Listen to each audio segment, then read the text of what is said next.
Howrah Uluberia sub division, এছাড়াও হুগলি, খানাকুল, গোঘাট, জয়রামবাটি, কামারপুকুর, এই অঞ্চলগুলো জলে ভেসে যায়। গভীর নিম্নচাপের প্রভাবে বাংলার বিভিন্ন জেলায় কয়েকদিন ধরে টানা বৃষ্টি চলছে। তারই জেরে জল ছাড়ছে ডিবিসির জল ছাড়ার ফলে বিভিন্ন জেলায় প্লাবনের আশঙ্কা দেখা দিয়েছে। এই পরিস্থিতিতে মঙ্গলবার বিকেলে নবান্নে উচ্চ পর্যায়ের প্রশাসনিক বৈঠক করলেন মুখ্যমন্ত্রী মমতা বন্দ্যোপাধ্যায়। এদিনের মিটিংয়ে মুখ্য সচিব, স্বরাষ্ট্র সচিব, রাজ্য পুলিশের ডিজির পাশাপাশি বিভিন্ন জেলার ডিএম এবং এসপিরা উপস্থিত ছিলেন। মিটিংয়ে উপস্থিত ছিলেন বিভিন্ন ডিপার্টমেন্টের উচ্চপদস্থ আধিকারিকরাও। বিভিন্ন জেলায় বন্যা পরিস্থিতি সৃষ্টি হলে কি করণীয় সে ব্যাপারে এদিনের বৈঠকে প্রয়োজনীয় নির্দেশ দেন মুখ্যমন্ত্রী। পুলিশ ও প্রশাসনকে সজাগ থাকার পাশাপাশি ত্রাণ নিয়েও এদিন মুখ্যমন্ত্রী প্রয়োজনীয় নির্দেশ দেন।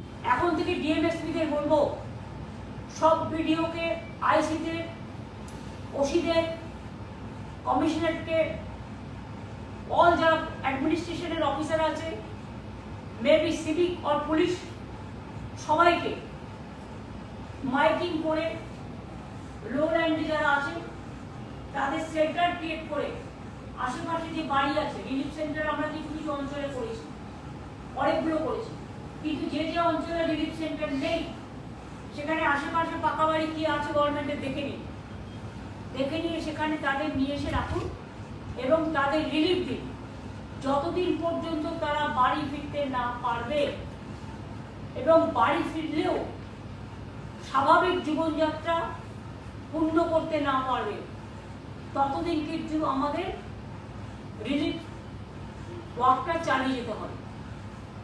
মেদিনীপুর ওয়েস্ট, বিশেষ করে ঘাটাল ব্লক, কেশপুর ব্লক,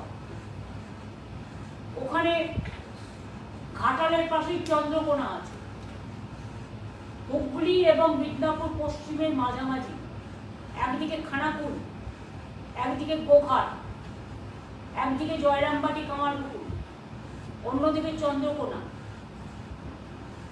ঘাটাল তার পাশে কেশপুর, মেদিনীপুর থেকে মানে মেদিনীপুরের দিকে যেতে, প্লাস পাঁশকুড়া ইস্ট, ওটা মেদিনীপুর ইস্ট ডিস্ট্রিক্টে পড়ে, এবং মেদিনীপুর শহরের আশেপাশেও কিছু অংশ। ঝাড়গ্রাম জেলা জলে প্লাবিত হয়, যেগুলোর মধ্যে থ্রু দিয়ে জলগুলো আসে, বাঁধগুলো আছে, বিশেষ করে বাঁকুড়া জেলা, মেদিনীপুর ওয়েস্ট জেলা, মেদিনীপুর ইস্টের কিছুটা, Bankura maximum, Medinipur West maximum, Jhargram maximum, Howrah Uluberia sub division, এছাড়াও হুগলি, খানাকুল, গোঘাট, জয়রামবাটি, কামারপুকুর, এই অঞ্চলগুলো জলে ভেসে যায়।